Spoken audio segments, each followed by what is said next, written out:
प्रज्वल विरुद्ध हो पारे कार्यानुष्ठान दलरू हो पारती बहिष्कृत मंगलवार जेडीएस कार्यकारिणी बैठक में प्रज्वल संपर्क निष्पत्ति होबोली सूचना मिली।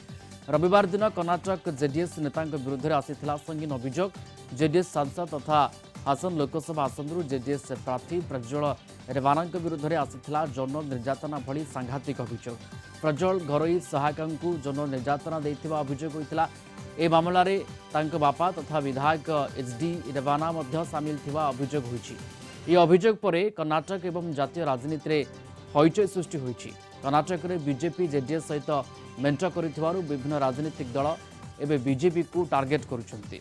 महिला अभियोग आधार रे पुलिस आईपीएस धारा 354 ए 354 डी 506 और 509 अंतर्गत मामला रुजु होइछि। ए मामला संपर्कित अनेक गुड़िए वीडियो भाइराल होइछि। सांसद प्रज्वल रेवाना ए वीडियो गुड़िक नकली कही पालट अभियोग दायर करिसेंति। सेपटे कर्नाटक सरकार ए मामलार एसआईटी तदंत निर्देश देइछन्ति। कर्नाटक हासन लोकसभा आसनरू प्रज्वल रेवाना सांसद प्रार्थी होइछन्ति। एप्रिल 26 तारिख रे आसन रे भोट ग्रहण होइतिला। गत वर्ष सेप्टेम्बर मासरे जेडीएस इंडिया मेंटरे जोग देइतिला।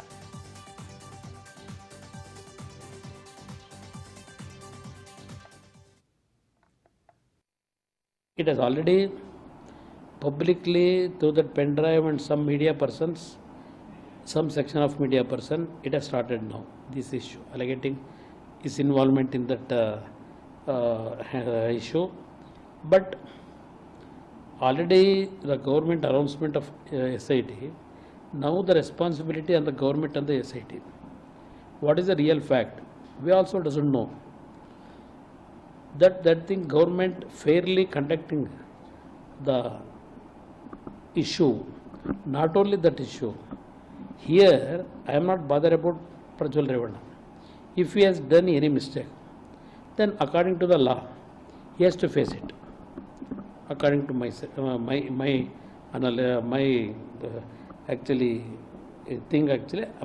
am clear in that issue. If he has done anything wrong illegally, then he has to face it. That is my demand. Because I don't want to protect him as our family member.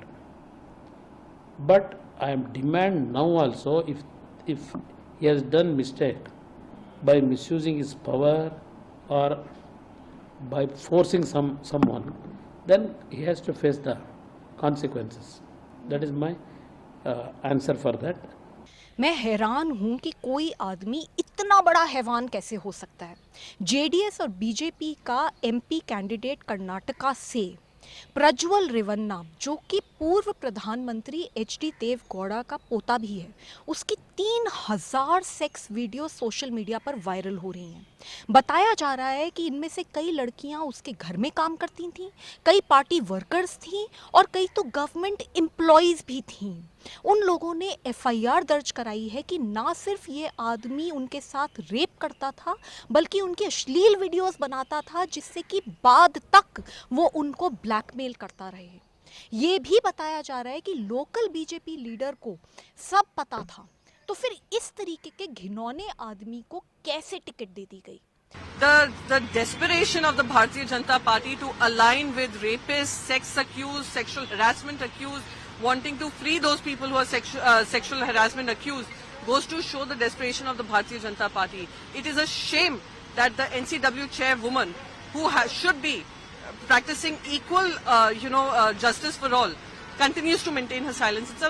It's a shame that we have a women and child welfare minister who has only chosen selective silences to attack those who are in the opposition rather than speak up truly for the cause of women. It is shameful, and I would want the person who has the MP who was contesting the election from Hassan, who has escaped to France, everybody who helped him escape to France should be punished, and he should be brought back from France and he should be tried. हमेशा आपने पहले भी देखा, जो हमारी महिलाएं जो पहलवान थी, ओलंपिक के मेडल जीते हुए थे, उन्होंने भी बहुत दिनों तक आंदोलन किया और न्याय की मांग करी, उसको पूरा नहीं कर पाए। अब दोबारा ये प्रकरण सामने आया, इसमें तो न्यायोचित कार्रवाई करनी चाहिए, ना सिर्फ इसलिए कि कानून का उल्लंघन है, इसलिए भी कि आचार संहिता लगी हुई है। आचार संहिता लगी हुई है, कानून का उल्लंघन हो रहा है और इस प्रकार से इस व्यवहार को कोई टॉलरेट नहीं कर सकता। सभ्य समाज में इस प्रकार की हरकतें करना कतई मंजूर नहीं है और मुझे लगता है कि सख्त कार्रवाई करनी चाहिए, चाहे कोई कितना बड़ा व्यक्ति हो, किस पद पे हो, किस दल का हो, फर्क नहीं पड़ता। लेकिन इस प्रकार के घिनौने जब कृत्य सामने आते हैं तो उसका तो इफेक्टिव और प्रभावी कार्रवाई करनी चाहिए।